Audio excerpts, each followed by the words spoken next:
il faut sortir de cette approche un peu binaire de ce que pourrait être béni. Quand ça va bien, je suis béni. Quand ça va mal, je suis pas béni, quoi. Non, non. Non, il y a la faveur de Dieu sur ma vie. Je le crois quand je marche.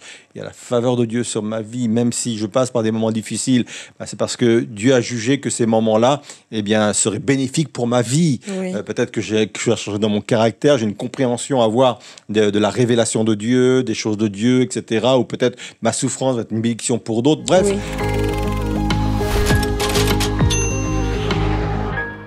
Bonsoir et bienvenue à cette nouvelle émission ELM en question. Bonsoir Daniel. Bonsoir Myriam. Alors je suis de nouveau avec toi, toujours dans la série Qui es-tu ? Et ce soir nous abordons le thème Je suis béni. Alors dans un premier temps, je vais d'abord reprendre le passage que tu as cité pendant ton message dans Éphésiens 1 verset 3. Béni soit le Dieu et Père de notre Seigneur Jésus-Christ, qui nous a bénis de toute bénédiction spirituelle dans les lieux célestes en Christ. Alors, en fait, moi, personnellement, la compréhension que j'en avais de ce passage, si on devait le décortiquer, c'est que les bénédictions, en fait, elles sont gardées en Christ, certes, mais j'avais compris que c'était pour après. En fait, pas forcément là maintenant, mais pour après. Et du coup, il me semble que c'est pas trop ce que tu as dit pendant ton message. C'est pas du tout ce que j'ai dit dans le message, effectivement. Quand tu regardes le contexte de l'épître aux Éphésiens, il y a quelques des bénédictions qui sont décrites. Et parmi toutes ces bénédictions, il y a le salut, la rédemption, toutes ces choses-là. Donc, ce sont des choses hyper présentes. Et il y a aussi l'idée, à un moment donné, nous sommes assis avec Christ dans les lieux célestes. Et en fin de compte, c'est une étape présente. Nous sommes assis, donc ça veut dire que nous le sommes déjà. Et c'est toute notre différence entre notre position et notre situation. Notre situation, c'est ici, mais notre position spirituelle en Christ, c'est d'être assis avec lui dans les lieux célestes. Alors je sais que sur un plan purement humain, la compréhension, si on est là, on peut pas être là-bas en même temps, quoi. Sauf que dans cette dimension spirituelle, Dieu est en train de nous dire que déjà par la foi, on est assis avec Christ et on peut bénéficier de toutes les bénédictions que Dieu a préparées pour nous et les a déjà placées dans les lieux célestes, mais c'est pour nous encore aujourd'hui. Et c'est pour ça qu'il y a toute une compréhension, et bien sûr, je n'ai pas développé ce sujet-là dimanche dernier, entre la différence de notre position et notre situation, mais on croit qu'il y a un lien direct entre ce qu'il y a dans le monde invisible et le monde naturel, dans les lieux célestes et dans les lieux terrestres. Et voilà, donc non, c'est pour le présent, c'est tout à fait pour le présent. Là, on est béni. D'accord, merci. Parce que c'était vraiment, si je devais m'attarder, c'était par rapport vraiment à cette notion de dans les lieux célestes. Donc là, c'est vraiment de faire la distinction ce serait de dire que dans les lieux célestes, c'est notre position spirituelle. Oui, c'est ça. C'est ça. Le spirituel, effectivement, la précision est importante. Il y a en nous une dimension spirituelle dans les lieux célestes, puis il y a une dimension humaine, terrestre, ici, mais il y a un lien entre les deux. Et les bénédictions spirituelles, on les vit dans notre naturel, quoi. Oui, c'est vrai. Ouais. D'accord, très bien. Et donc maintenant, nous allons aborder directement, tu sais, les 4 points dont tu as parlé pendant ton message, les 4 principes. Principe de position, d'attraction, d'appropriation et également le principe de protection. Et donc là, nous allons regarder le premier extrait et nous revenons par la suite avec les questions. Quand le peuple d'Israël est sorti d'Égypte, donc il a été nomade pendant 40 ans. Il a traversé plusieurs endroits et à un moment donné, il s'est retrouvé dans la plaine de Moab. Et cette plaine était gérée par un roi qui s'appelle le roi Balak. Et quand Balak a vu ce peuple nombreux, parce qu'ils étaient plusieurs centaines de milliers, quand il a vu ce peuple nombreux, là, sur son terrain, à la porte vraiment de son pays, il a commencé à s'inquiéter. Il s'est dit, mais qu'est-ce qu'ils vont faire? Mais comment ils vont intervenir? Et peut-être qu'on est en danger. Alors, Balak, le roi Balak, a envoyé des serviteurs pour aller chercher, je vais mettre le mot entre guillemets, un prophète qui s'appelle Balaam. Et Balak va dire à Balaam, viens et s'il te plaît, maudis-moi ce peuple. Je veux qu'il soit maudit parce qu'il m'inquiète, parce que je ne veux pas qu'il ait un impact et une influence sur ma nation. Dieu lui a dit à Balaam, parce qu'il hésitait, il dit tiens, peut-être que j'irai effectivement, mais il hésitait. Et Dieu lui a dit ceci, je n'ai pas donné ce texte, il a dit, tu ne peux pas maudire ce peuple, parce que ce peuple n'est pas en malédiction, mais c'est un peuple qui est béni. Tu ne peux pas. Dieu a déclaré sur son peuple qu'il était béni.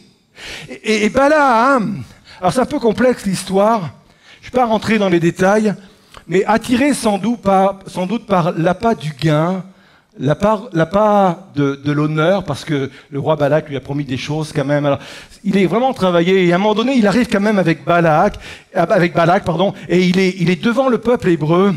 Et là, la Bible nous dit que Balak va lui dire, prononce des paroles de malédiction sur ce peuple. Et là, il y a un endroit, c'est pas très clair, et on a l'impression que Balaam veut quand même dire des paroles de malédiction, parce qu'il y a l'appât du gain derrière. Et au moment où il veut dire des paroles de malédiction, ce sont des paroles de bénédiction qui sortent. Et Balak lui dit, mais c'est pas ce que je t'ai demandé, pourquoi tu me fais ça à moi? Pourquoi tu bénis ce peuple? Je t'ai fait venir et je t'ai promis même des choses pour que tu me maudisses.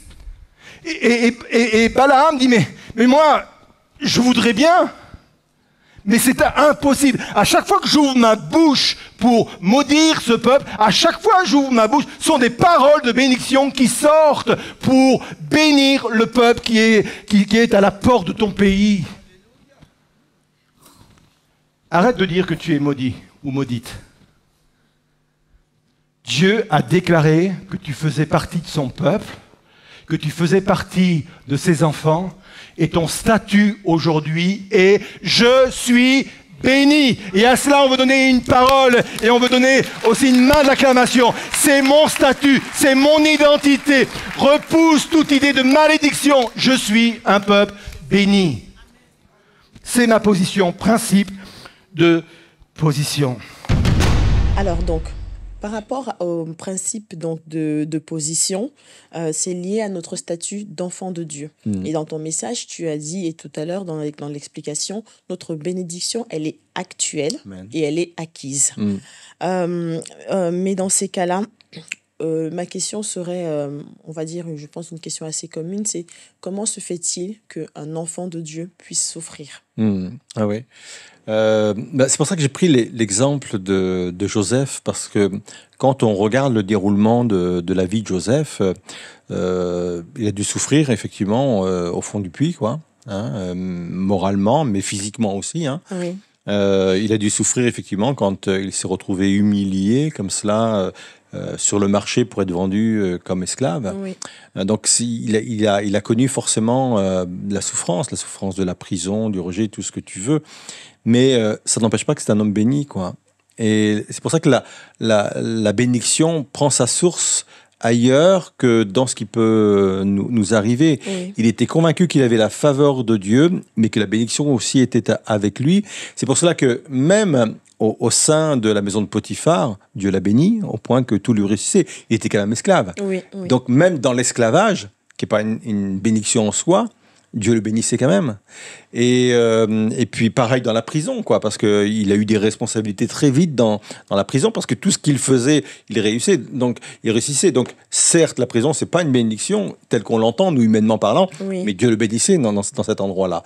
Et sans doute parce que Dieu visait aussi, lui, le point final qu'il connaissait déjà, oui. Qui était qu'il joue ce rôle de Premier ministre d'un des plus grands pays de l'époque, qui était l'Égypte. Donc, je pense qu'il faut faire attention à ce qu'on appelle bénédiction ou pas, quoi. Oui. C'était un pasteur qui disait ça, nous étions en pastoral hier, il disait il y a des cadeaux qui sont vraiment mal emballés des fois. Et si on s'arrête à l'emballage, on dit bah non, c'est pas un cadeau. Et parfois il y a des bénédictions qui sont mal emballées, c'est-à-dire que le papier cadeau, il fait pas envie vraiment, oui. Il fait pas vraiment envie. Et pourtant quand on l'ouvre, quoi, waouh. Donc parfois oui, on est confronté à l'emballage et on se dit c'est pas terrible quand même ce que je vis. Oui. Et pourtant ce n'est qu'un emballage et derrière cela, Dieu a a des grâces particulières. Donc, il ne faut pas minimiser la souffrance que les personnes peuvent connaître, mais ce n'est pas parce qu'ils sont dans la souffrance que Dieu ne sont pas en train de les bénir. Je ne dis pas que la souffrance est une bénédiction, mais dans leur souffrance et dans leur situation, eh bien, il y a la bénédiction de Dieu qui vient, quoi, et qui prépare peut-être même la bénédiction aussi qui arrive. Parce que du coup, j'en reviens, tu sais, à ce que tu disais tout à l'heure en début d'émission, la bénédiction, donc dans la position spirituelle, donc ce n'est pas forcément ce que l'on vit dans la situation, mais c'est simplement parce que, on s'arrête finalement sur Dieu a dit que nous sommes bénis, donc nous le sommes, malgré ce que nous vivons, malgré nos circonstances, malgré notre environnement. Oui, et oui, nous le sommes. C'est un peu comme effectivement le fils prodigue ou le frère aîné qui était resté à la maison. Il était fils, il avait le statut de fils, il avait le statut d'héritier. Lui, le concernant, il n'a pas su le saisir. Pourtant, il avait cette position. Nous avons une position aussi, en tant que fils, fille, béni. On ne sait pas toujours non plus utiliser ce qui découle de cette bénédiction-là. Et parfois, la bénédiction est là, mais elle ne prend pas la forme qu'on attend. Mais malgré cela, c'est notre position. Nous sommes des êtres bénis, bénis. Et ça, il faut le croire. Même si on a du mal à en voir les fruits aujourd'hui, ça n'empêche pas que la bénédiction, elle est là, quoi. Elle est là. Oui, c'est vrai. C'est vrai.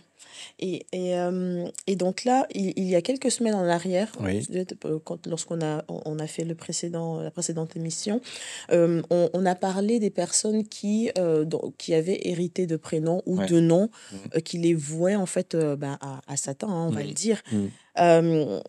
Quand ces personnes en fait donnent leur vie à Christ, comment est-ce qu'elles peuvent se défaire finalement de cette alliance maléfique?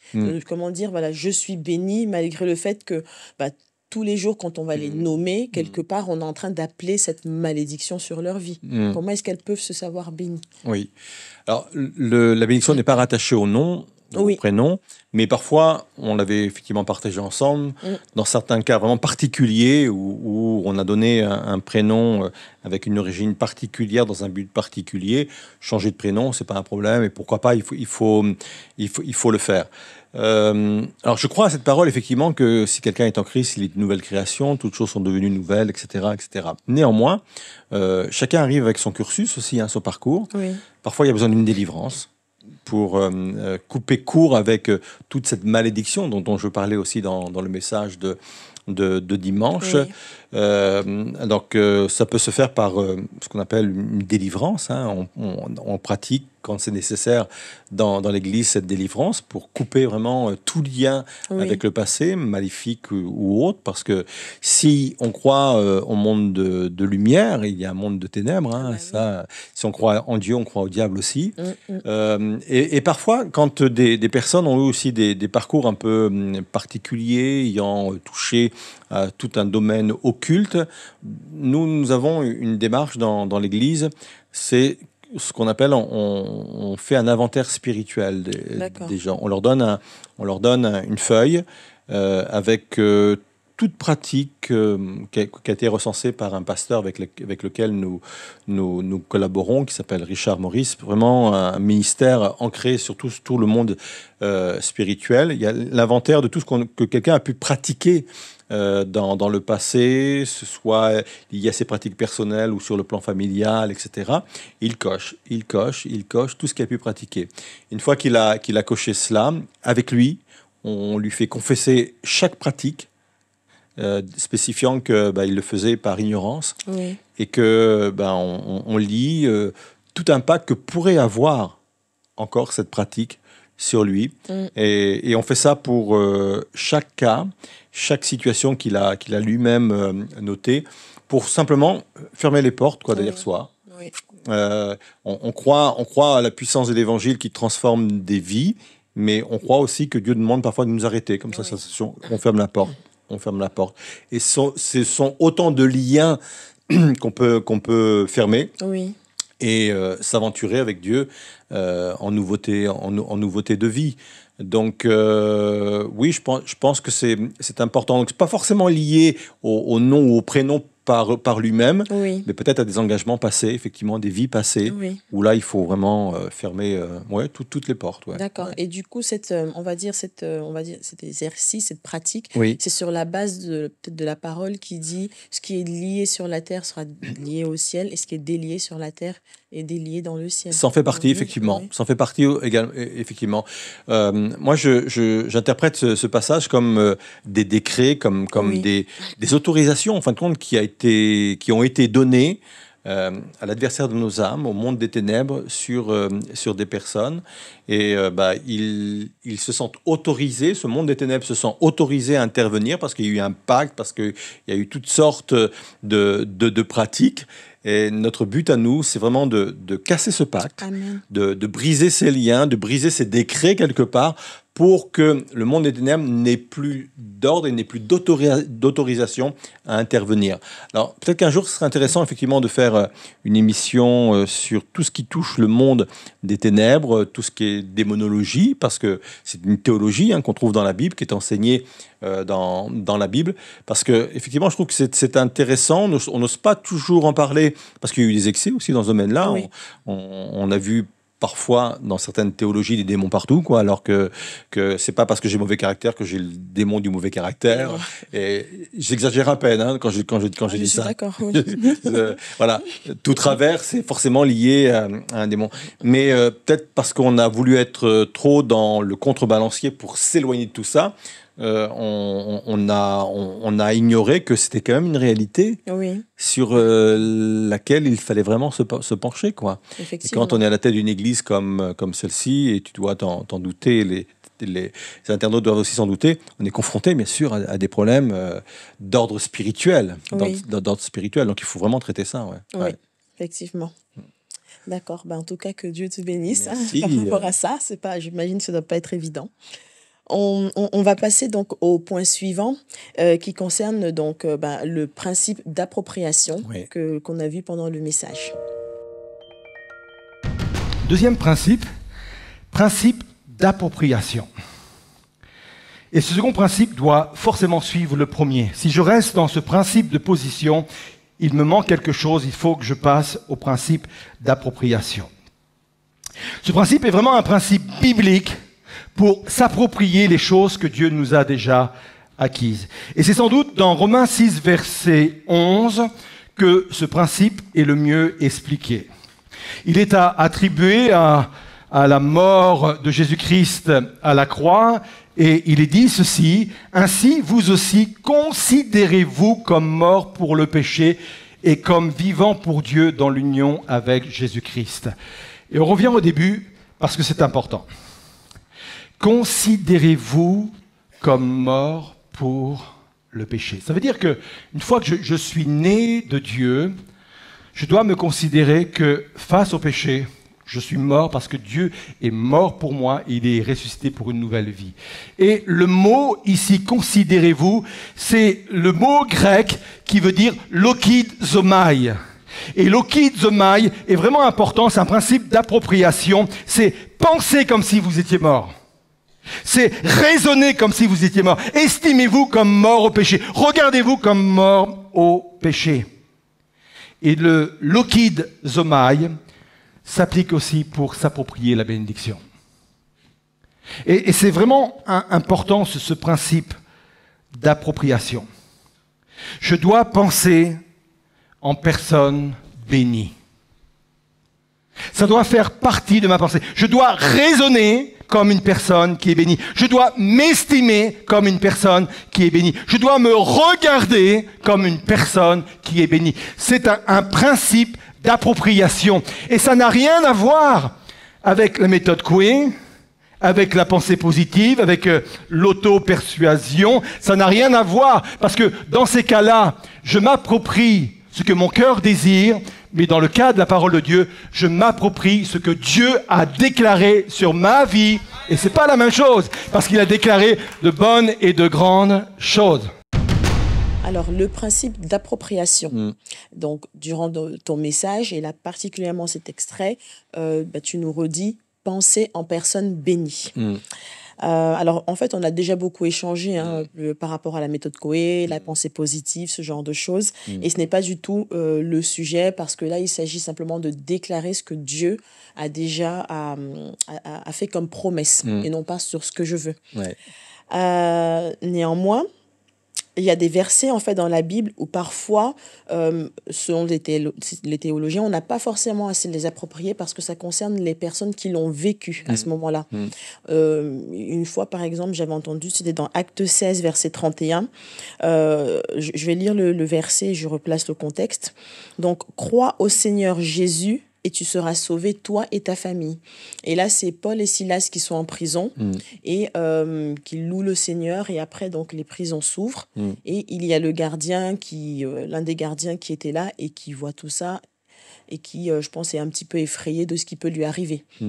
Et c'est là que Paul et Silas lui disent cette parole. Crois au Seigneur Jésus, toi et tu seras sauvé, toi et ta famille.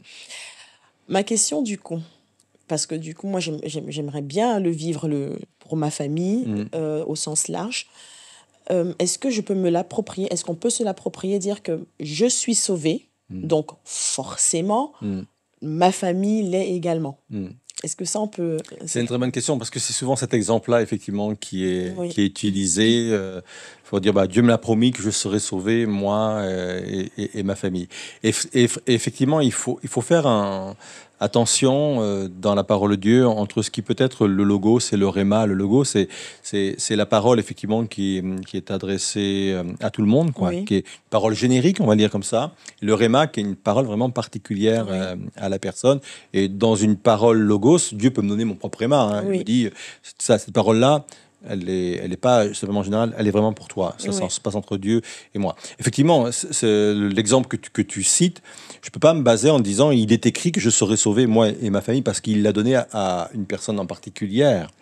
Ça se passait effectivement dans cette prison et c'est à lui seul qu'il a dit que tu seras sauvé, toi et ta famille.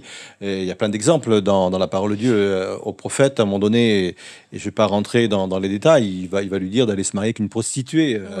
Donc si on part de ce principe-là, on peut trouver plein de passages dans la Bible. Il dit, Dieu l'a dit, oui, mais il a dit à lui, quoi. Il n'a pas dit à d'autres. Et le cas était vraiment particulier parce que je crois à la prophétie qui est une prophétie de mime, quoi, aussi. Je crois qu'il y a des mimes prophétiques. Et c'était un cas de mime prophétique pour ce prophète parce que Dieu considérait son peuple comme une prostituée, en fin de compte, à l'envers d'autres dieux, etc.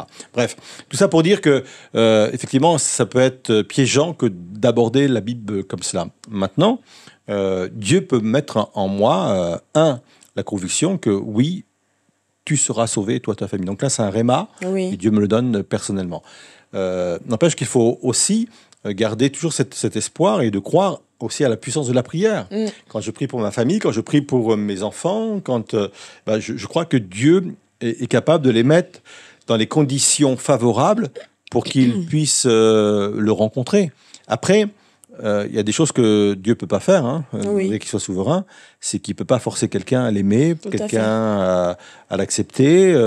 Donc, il est limité parce que lui-même a voulu se limiter par rapport à cela, par rapport aux choix et aux décisions que les uns et les autres peuvent prendre, quoi. Donc, oui, je crois que Dieu peut me donner un réma, donc je le garde, c'est pour moi, c'est une parole précise. Dieu me met cette conviction que mes enfants seront sauvés, ça c'est dans le cas de l'exemple que tu as cité, mais peut-être dans d'autres exemples. Et en même temps, au-delà de cela, je crois aussi à l'efficacité de la prière. Je crois à l'efficacité aussi de mon témoignage auprès de mes enfants, de ma famille, la façon de les éduquer. Donc je garde foi en cela. Et puis après, bien sûr, les personnes sont responsables de leur choix ou pas. Mais s'ils sont dans de bonnes conditions pour accepter Christ, eh bien, ils le feront majoritairement, quoi. Oui. Amen. Amen. Donc là, ce serait de ne pas en fait, comment dirais-je, généraliser un passage qu'on a vu dans la Bible uniquement parce que c'est écrit dedans, mais c'est vraiment de rechercher la révélation personnelle pour sa propre vie de ce que Dieu peut faire. Amen. Et donc ma question suivante, ça concerne toujours donc comment dirais-je, penser en personne bénie. Donc malgré la maladie ou alors peut-être le manque matériel ou les tribulations, on doit estimer que la faveur de Dieu est sur nous. Ça, tu en as parlé tout à l'heure.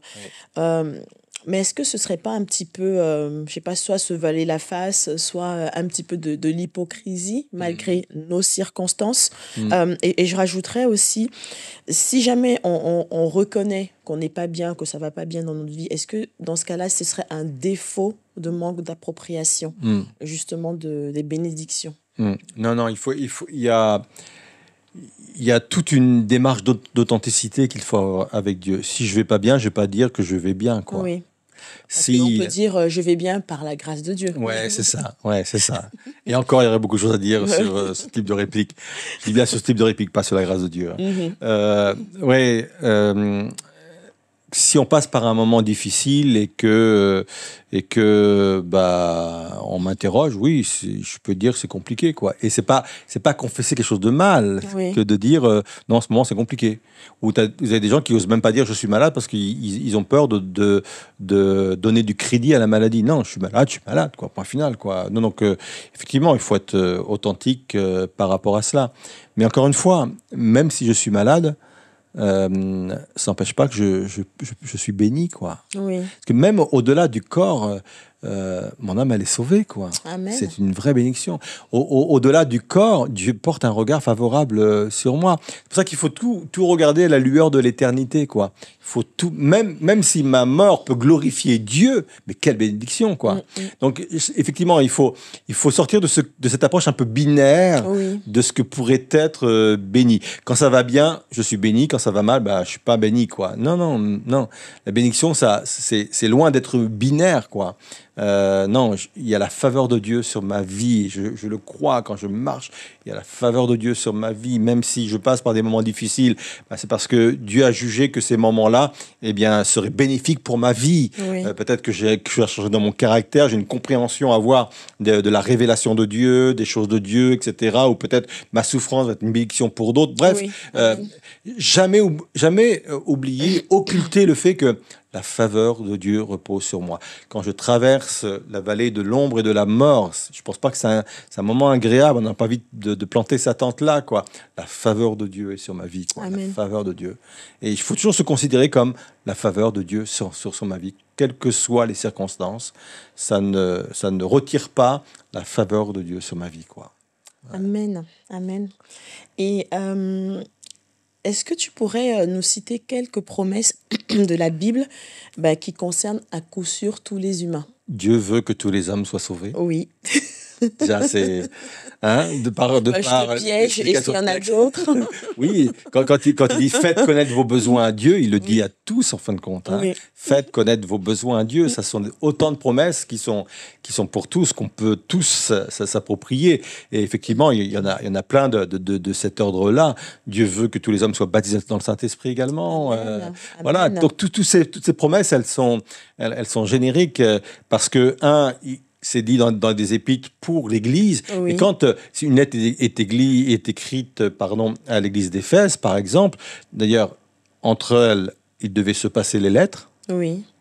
Donc, en fin de compte, quand il écrit à l'Église d'Éphèse, dans son esprit, Paul, inspiré par le Saint-Esprit, écrit à l'Église avec un grand E, quoi, l'Église universelle. Parce que Dieu sait que cette parole-là va toucher les personnes, quoi. Donc oui, non, il y a plein de textes comme ça qui sont effectivement génériques. Et je t'en ai cité quelques-uns. Oui, merci Daniel.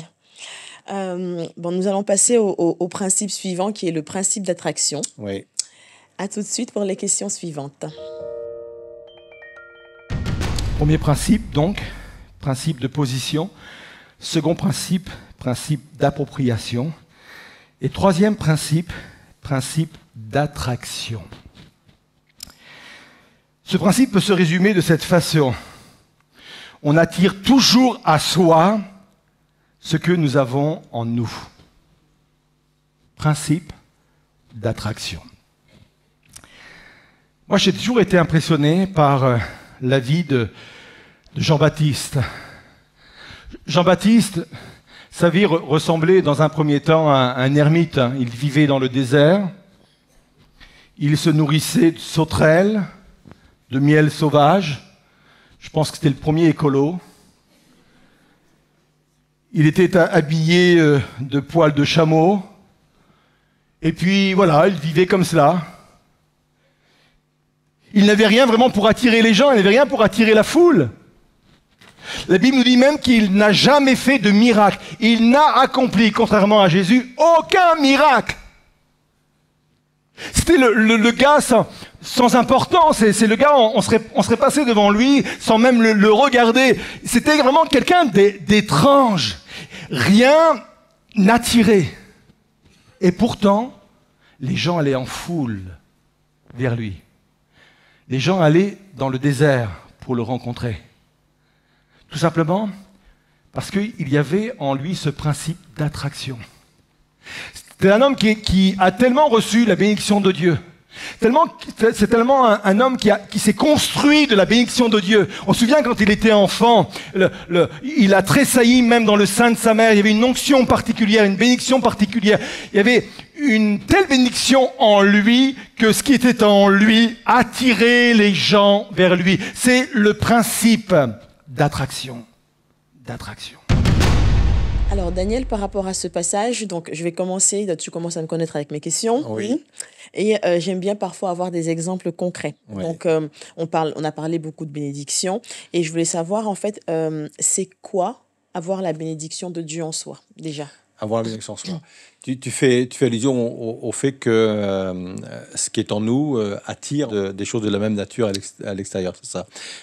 Pour moi, le pouvoir d'attraction, il est vraiment dans la nature spirituelle qu'on bâtit, qu'on construit et qu'on édifie en nous, quoi. C'était ça l'idée que je voulais développer. C'est que plutôt de s'intéresser à construire une bénédiction extérieure, alors c'est pas mal hein, de travailler, de faire des choses bien au contraire, mais je m'aperçois effectivement que quand je me construis intérieurement, ça attire la bénédiction de Dieu en fin de compte sur ma vie. Oui. Ça attire parce que la bénédiction de Dieu, ça peut être ma communion avec Dieu, ça peut être mon âme qui se construit, qui se dirige vers Dieu. C'est tout cela. Ça peut être les promesses de Dieu qu'il a déposées dans mon cœur. Tout cela a un pouvoir d'attraction sur les bénédictions de Dieu. Oui. Donc c'était ça l'idée. Plutôt que de construire l'extérieur, construisons l'intérieur. Oui. Et c'est en construisant l'intérieur que la bénédiction vient, quoi. La bénédiction vient. Et ça me fait penser au passage qui dit « Nous sommes transformés de gloire en gloire en l'image de Christ ». Et donc, dans ce que tu disais, la construction dans la relation avec Dieu, du coup, on est béni en intérieur et on attire davantage la bénédiction. C'est un peu ça. Amen. C'est tout à fait ça. C'est pour ça que j'ai pris l'exemple effectivement de Jean-Baptiste. Jean-Baptiste, il avait un être vraiment développé. Je prenais l'exemple quand il était dans le sein de sa mère, la Bible dit qu'il a tressailli par le Saint-Esprit. Oui. Je ne veux pas dire qu'il a été baptisé dans le Saint-Esprit dans le sein de sa mère, mais il y avait une onction particulière déjà sur cet enfant, quoi. Et voilà, c'est quelqu'un qui s'est construit dans le désert avec Dieu, etc. Qui a été la voix dans le désert, disait l'Écriture. Donc, et cette bénédiction en lui, cette communion avec Dieu, le fait qu'il il était dans l'obéissance à Dieu, il était dans la recherche vraiment de la volonté et de la présence de Dieu. C'est ça qui fait qu'il a attiré vers lui la bénédiction des âmes, parce que Jean le baptiseur, c'est bien ça Jean-Baptiste, hein, c'est qu'il a baptisé beaucoup d'âmes, beaucoup d'âmes. Et puis aussi, on peut le dire, hein, c'est du succès, il a eu du succès parce que les gens allaient en foule vers lui, même les soldats, les Romains même allaient vers lui. Donc tout ça fait que, oui, c'est ce qui était en lui qui a attiré la bénédiction de Dieu. C'est pas son église parce qu'il était dans le désert, c'est pas sa tenue vestimentaire parce que je l'ai expliqué, c'était pas son mode de vie parce qu'il y avait plutôt un mode de vie repoussant qu'autre chose. Non, c'est ce qu'il avait en lui. Et c'était pour appuyer le fait que ce qui est en moi attire la bénédiction de Dieu, quoi. Donc développons. Et est-ce que c'était pas justement, je crois qu'à un moment donné, la Bible dit que Jean est l'homme le plus grand qui a été quelque chose. Oui, c'est Jésus qui va donner ce témoignage-là, de Jean, en fait. Oui, tout à fait. Il donne ce témoignage-là par rapport aux autres prophètes, Mais est-ce que c'est pas parce que justement, il a même eu le privilège, lui, de baptiser Jésus? Sans doute. Peut-être que ça en fait partie, et c'est une grâce et une bénédiction particulière. Il a été appelé pour ça, hein. Et pourtant, il n'y avait rien. Je me souviens quand, dans les Écritures, Jean-Baptiste donc, a eu un doute, hein, par rapport, comme quoi, c'est intéressant. Hein. Est-ce que c'est le Messie, qu'on doit en entendre un autre, etc. Et puis, Jésus a parlé avec ses disciples, il dit, mais qu'est-ce que vous étiez voir au désert? Et il était même comparé à un roseau, quoi, voilà, qui bouge comme ça. Donc, il n'a pas comparé à un cèdre, il n'a pas comparé à ça. Mais donc, il n'avait rien extérieurement, mais intérieurement, c'était puissant, quoi. Donc, travaillons notre intérieur. C'est une façon d'attirer à soi la bénédiction de Dieu. Amen. Amen. Et à contrario, par contre, est-ce que nos pensées vont éloigner la bénédiction ou alors attirer au contraire le malheur? Parce que tu sais, dans Job, à un moment donné, dans Job 3,25, c'est écrit ce que je crains, c'est ce qui m'arrive. Est-ce que ça va, avoir, je ne sais pas moi, des pensées de peur, justement, vont attirer des choses négatives dans nos vies? C'est sûr que penser, c'est pas neutre. C'est pour ça que j'ai parlé de ce principe d'appropriation, quoi. Considérez-vous comme. Et tu l'as bien dit, c'est pas penser nos propres désirs, mais c'est penser les désirs de Dieu sur nos vies, quoi. Parce que effectivement, nos pensées peuvent être un moyen de bloquer la bénédiction de Dieu. Donc c'est tout un travail à faire. Je m'approprie ce que Dieu dit de moi, je m'approprie les promesses de Dieu, je m'approprie tout cela. Et par rapport au texte reçu, il m'arrive ce que je crains, hein, ce que je crains, c'est ce qui m'arrive, etc. Nous montre aussi quand même qu'il y a quand même une dimension importante de la façon de penser, quoi. Notre façon de penser peut avoir effectivement des conséquences, comme le dit un proverbe, là, c'est une version, je ne sais plus laquelle, qui dit « il est tel qu'il pense », quoi. Oui, c'est vrai. Il devient ce qu'il pense, quoi. Donc, oui, faisons attention eh bien, à nos façons de penser. Si je pense des choses négatives, il n'y a rien de magique derrière tout ça, mais oui, il va m'arriver des choses qui sont pas bonnes, quoi.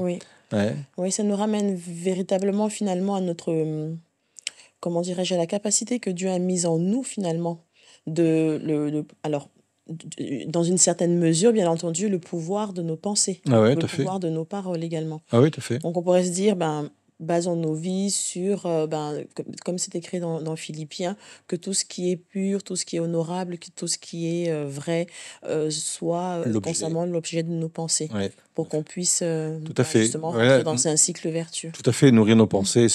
C'est pas pour rien qu'à un moment donné, il est parlé du renouvellement de l'intelligence, mais on peut penser aussi le renouvellement des pensées, quoi.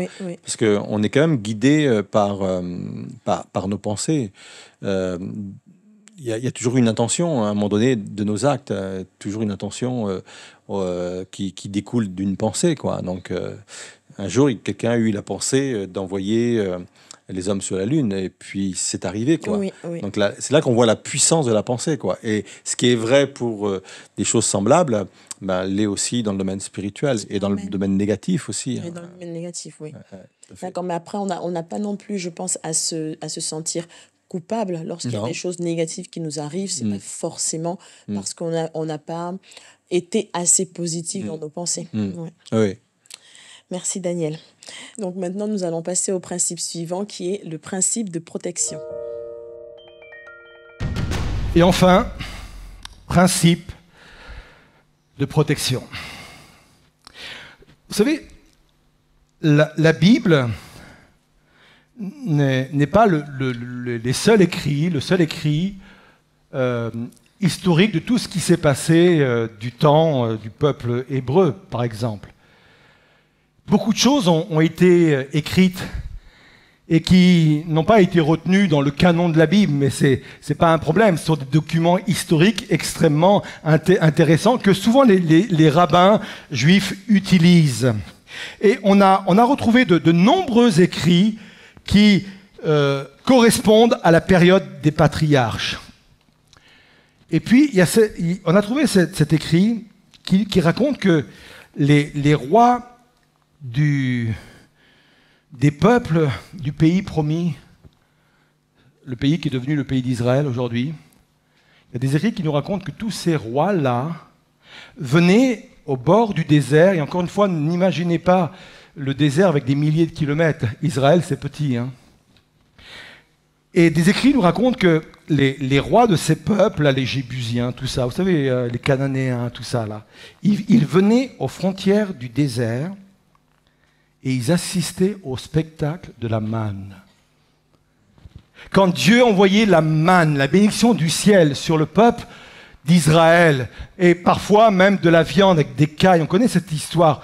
Ces écrits nous disent que les rois étaient là en train de regarder la bénédiction descendre sur ce peuple et disaient, mais c'est qui ce peuple-là? Et c'est la raison pour laquelle, dans le psaume 23, David va dire, tu dresses devant mes ennemis une table. Et la table dont il est question, c'est celle-ci. Les ennemis, c'était les rois de tous ces peuples, et ils assistaient derrière la table, ils assistaient au repas divin, à la bénédiction divine qui tombait journalièrement sur le peuple. Ils assistaient à cela.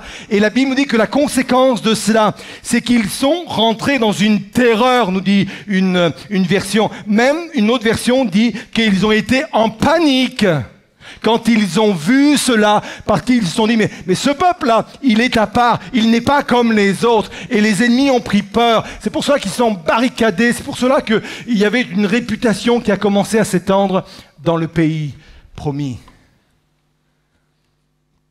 Principe de protection. Ça commence par un principe de position, un principe d'appropriation. Ensuite, un principe d'attraction. Et enfin, un principe de protection. Pour nous expliquer un petit peu, à un moment donné, le fait que les rois, on va dire des pays ennemis, venaient regarder le peuple hébreu recevoir la manne. Tu nous as parlé en fait donc de différents écrits. Alors pour ma culture personnelle, et puis j'imagine peut-être qu'il y en a qui sont intéressés de savoir, quels sont les livres sur lesquels qu'on pourrait lire par rapport à ça, et où se les procurer? Alors, se les procurer à part un, peut-être que je vais citer, c'est pas possible. En fin de compte, on dit que le peuple juif, c'est le peuple du livre, mais en fin de compte, c'est le peuple des livres. D'accord. Parce que autour de la Torah, il y a beaucoup d'autres livres, il y a beaucoup de manuscrits, de manuscrits qui sont écrits en hébreu, qu'on ne peut pas, bien sûr, nous traduire, parce qu'on ne les a pas forcément. Mais par exemple, je ne sais pas si vous pouvez entendu parler du Talmud, par exemple. Oui. On a entendu parler aussi du Midrash. C'est des commentaires, en fin de compte, qui ont été ajoutés pour expliquer la Bible et qui puisent quelque part leur savoir dans des manuscrits qu'ils ont. Il y a, et là je peux donner le nom, il y a un livre de commentaires, ça s'appelle les commentaires de Rashi, qui est lui un rabbin, je pense dans 11e siècle à peu près, qui lui, d'ailleurs, il est une référence qu'on trouve en français, donc, mais on trouve aussi sur Internet parce qu'il est d'une façon numérique, donc c'est un document qui fait plusieurs volumes, très intéressant, qui lui, en fin de compte, commente tout l'Ancien Testament, et qui s'appuie soit sur le Midrash, Talmud, ou des écrits comme cela, historiques en fin de compte, et qui viennent éclairer, qui viennent étayer des passages bibliques, et qui nous permet d'avoir un autre angle de vue, et c'est ça. Donc voilà, c'est parce que moi j'aime écouter, je l'avais déjà dit une fois, aussi des rabbins enseigner la parole de Dieu, parce que ils ont des clés. Moi, je trouve, c'est pas pour rien que c'est le peuple de Dieu, quoi. C'est le peuple de la Torah. Ils ont des clés de compréhension qui t'ouvrent vraiment l'esprit, quoi. Sur certains angles de l'Ancien Testament hyper intéressants, quoi. Alors, je le mets pas au même niveau que la révélation biblique telle que la Bible, Mais je trouve parfois, toi, l'exemple que je citais là par rapport à ces rois jébusiens, cananéens, etc. Quand j'ai lu cela, je me suis dit, waouh, c'est intéressant quand même. Oui. C'est intéressant de la façon dont eux, ils approchent le texte, tu vois. Et après, tu comprends mieux, effectivement, pourquoi David dit, il a dressé une table devant mes ennemis, quoi. Oui. Et puis, on comprend aussi après un autre texte de l'Ancien Testament, quand le peuple d'Israël, dans le désert, a même douté. Il a dit, mais est-ce que Dieu est capable de dresser une table dans le désert ? Tu vois, toutes ces choses-là, à un moment donné, viennent, quand tu as ce type de clé, se rassemblent et tu as un nouvel angle et tu dis, ah oui, j'avais pas vu ça comme ça en fin de compte. Oui, oui. Alors, c'est mon approche propre de ma façon d'enseigner, mais je veux pas me priver déjà de cela et priver peut-être le peuple de Dieu d'une nouvelle compréhension sur ces textes-là, même si ces textes-là, je ne leur donne pas la valeur de la révélation telle que la Bible, mais néanmoins, ce sont des peuples qui sont proches du terrain, je parle du peuple hébreu, qui sont proches des archives, qui sont proches des documents écrits, documentés, pour nous expliquer comment le peuple vivait à ce moment-là, quoi. Donc c'est très intéressant. Oui, mais je pense que c'est important parce que justement, ça permet d'avoir la signification culturelle à l'époque de certaines pratiques aussi qui enrichissent notre compréhension de qui est Dieu, de ce qu'il veut faire. Donc, et puis, parce que aussi souvent, on est trop sur, on va dire, des connaissances, des croyances populaires, en fait, par rapport à ce que la société peut nous renvoyer comme message. Et on a besoin de déconstruire pour pouvoir, justement, avoir sa propre opinion. Donc, je pense que c'est très riche. Oui. Il y avait une tradition orale très importante parmi le peuple hébreu. D'ailleurs, beaucoup de choses sont venues d'une façon orale au départ. Et après, ça a été écrit. Donc, toutes ces choses-là, peut-être que c'est venu par une tradition orale. Mais ils avaient une telle méthode pour transmettre de génération en génération des vérités qu'il y a une authenticité par rapport aux faits qui est entendable aujourd'hui, quoi. Qui est entendable aujourd'hui. Donc c'est tout ça. Faut remettre ça dans la bonne perspective, mais je trouve que c'est effectivement un élément. Donc moi aujourd'hui le seul livre accessible qui peut nous ouvrir quelque peu sur ce qu'on vient d'expliquer sont les commentaires de Rachi, D'accord. Rachi, R-A-C-H-I. R-A-C-H-I. Très bien. Voilà. Merci Daniel. Et donc maintenant, nous passons à la question suivante. Là, on va revenir sur l'histoire de Job. Donc, c'est quand même assez troublant. Si on doit parler justement là du principe de protection, on va dire que Dieu l'a protégé quand même jusqu'à un certain niveau, puisqu'on voit qu'il a quand même, il a perdu donc tout son bétail, tous ses enfants sont décédés, il a été malade, rejeté par son épouse, rejeté par ses amis. Donc, il a quand même vécu des choses assez difficiles. Est-ce que compte tenu du fait que il avait justement ces pensées peut-être négatives, du coup, il n'avait plus cette protection de la part de Dieu? Non, je pense que il a toujours eu, en fin de compte, cette protection, mais il a découvert après les raisons de ce qui lui est arrivé.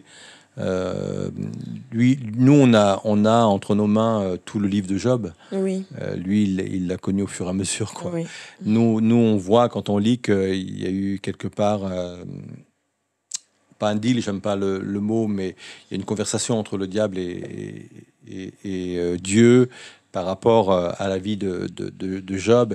Et Dieu voulait prouver effectivement que Job, il n'était pas attaché à lui uniquement à cause des bénédictions, mais au-delà de cela, parce que Dieu est sage et Dieu est grand, il voulait enseigner toute l'humanité sur les thématiques que seul Job nous enseigne, quoi. Donc oui, lui, il l'a payé cher, mais ici-bas, il a été restauré bien plus que ce qu'il n'a perdu. Et au-delà de cela, il est encore pour nous aujourd'hui, Job, une vraie bénédiction, quoi. Parce que ses écrits, je ne sais pas combien de personnes ont été bénies par les écrits de Job, quoi. Ouais. Et je pourrais même lever aussi la main. Donc, c'est difficile. C'est pour ça que, et là, je fais le lien avec tout ce qu'on a partagé au préalable. C'est pas les éléments extérieurs qui prouvent que si je suis béni ou pas béni, quoi. La preuve, c'est un homme qui était extrêmement béni dans sa souffrance, qui est une source de bénédiction. Parce que c'est ça aussi la bénédiction. C'est d'être béni pour être une source de bénédiction, quoi. Et là, la source de bénédiction, elle est flagrante, quoi. Et qui dure encore aujourd'hui, quoi. Amen. Et donc là, ça va être ma dernière question. On a évoqué donc les 4 principes. Bon, je crois que tu en as un petit peu parlé. Est-ce que pour, par exemple, on va dire acquérir le principe d'attraction ou d'appropriation, il faudrait d'abord avoir le principe de position ou enfin, je sais pas, l'acquérir, je sais pas comment quelqu'un l'utiliser. Est-ce que c'est graduel en fait au niveau du positionnement? Tout au moins sur les 2 premiers, oui, effectivement. C'est pour ça que je les ai enchaînés comme cela. Oui. Il faut d'abord être conscient de sa position avant de se l'approprier, quoi. Oui. Il faut être conscient de ce que Dieu met à notre disposition avant de s'approprier ce qu'il a mis à notre disposition. Donc oui, il y a un ordre chronologique, tout au moins sur les 2 premiers, effectivement. Et c'est pour ça que je l'ai mis dans cet ordre-là. C'est d'abord prendre conscience de qui je suis en Christ, quoi. Oui. Et ça répond à toute la série sur l'identité. Et une fois que j'ai conscience de cela, je me l'approprie, quoi. Je me l'approprie. Ouais. Et la bénédiction, attirer la bénédiction à soi, parce que nous l'avons en nous, quelque part, ça ne peut arriver qu'après l'appropriation aussi, non, je pense. Pas forcément. Oui, il faut s'approprier, effectivement. Oui, donc il y a une logique avec le troisième point également, effectivement. Oui, à partir du moment où effectivement, je me suis considéré comme... parce que la Bible nous demande cela, je peux effectivement m'approprier ce que Dieu met à ma disposition. Donc, l'attraction vient tout de suite après. Ouais. D'accord. Donc là, nous sommes arrivés à la fin de notre message. Je n'aurais plus qu'à souhaiter une bonne soirée donc, à tous nos internautes. Merci. Juste par contre, un petit rappel. Ce week-end, il y a un programme spécial à l'église. 2 spectacles de Noël qui sont prévus samedi et dimanche à partir de 17h sur le thème l'étoile de Noël. C'est un petit jeu de mots avec l'étoile et l'étoile de Noël. Donc 2 représentations, mais c'est le même spectacle. C'est le même spectacle, exactement. Oui. Et puis également, juste avant et après, il y aura le marché de Noël et également au niveau de l'église. Donc, qui n'hésitent pas à venir nombreux, ça va être super. Et on termine dimanche la série, donc Qui es-tu? Et le titre du message, Qui es-tu? Je suis moi. Je suis moi. Ouais. D'accord, ça va être intéressant. Vivement dimanche alors. Bon, je souhaite donc à tous une très bonne soirée et merci de votre fidélité. À bientôt. À bientôt.